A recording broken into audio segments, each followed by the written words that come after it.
You just called the Bills a fun-loving team.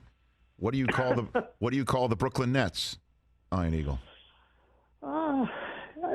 They're a little dramatic. I would say that's probably the best way to put it. I think they got a lot of their stuff on the table, which needed to happen in order to move past all this. Whatever was happening behind the scenes throughout last season that never really got to the forefront but was percolating finally came out once they got swept by the Boston Celtics. So they needed to deal with a lot of this stuff, whether it was Kevin Durant and Sean Marks, whether it was ownership, whether it was Kyrie Irving, whether it was Steve Nash. All of this needed to be dealt with in person like adults, and I think they've now done that. What does it mean for this year? I would say they might be the most difficult team right now to predict what their win total could be. If this thing works and it clicks and Ben Simmons looks like the guy that went to the All-Star game 3 times as a member of the 76ers and was all NBA first-team defense, if it all clicks, they could be a 50-plus win team and be a serious factor. But what we learned last year is what do you do in the face of adversity, whether it be injuries, whether it be off-the-court stuff, the inner workings of the franchise, culture, as we discussed earlier with the Giants. How is that handled? That part we don't know. That part is a complete mystery. And I think by their own admission, they don't know how that's going to go. So in terms of intrigue, they're right up there with anybody in the NBA. And then the relevance factor. Rich, you grew up in New York. You know that the Nets didn't get a whole lot of play through the years in our childhood. They are a team that's talked about a lot, and that comes with a whole different set of challenges when you're under the microscope. So they're learning about that and dealing with it day to day. When this season gets going next week, they're going to be one of the hot topics of conversation once again.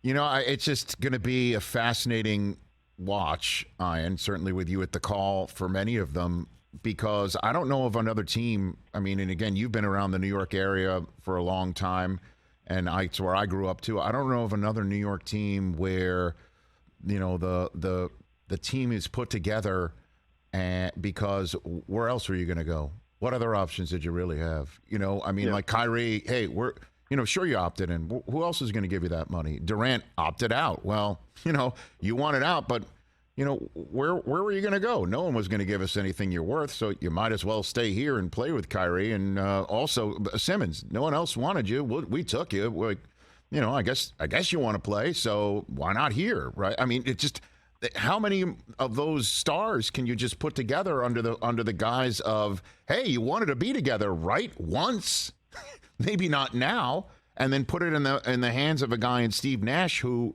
reportedly had a vote of no confidence from almost every single person I just mentioned. How does that happen, right? Is there another team like that? Yeah, it doesn't happen often where it normally leads to success.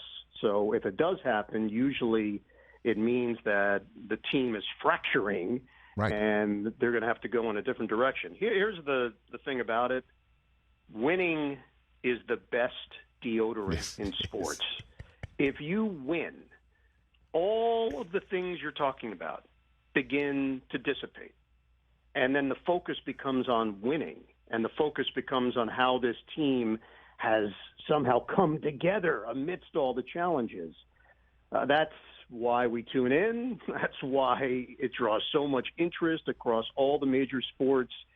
It is a reality show in many ways, and the unpredictable nature of it keeps bringing us back. So, you know, here we are before the season starts. You and I had a discussion a year ago prior to the Nets season. How was it going to go? How was it going to work out? It didn't work out well. James Harden didn't want to be there. He forced his way out. He completely separated himself from the team to the point where they didn't have a choice. They recognized it was irreparable. They make a deal for Ben Simmons, hoping that he's on his way back physically to be a part of this thing and be a part of a playoff run. As late as the final week of the regular season, they thought he still had a chance to play, and then he could not play.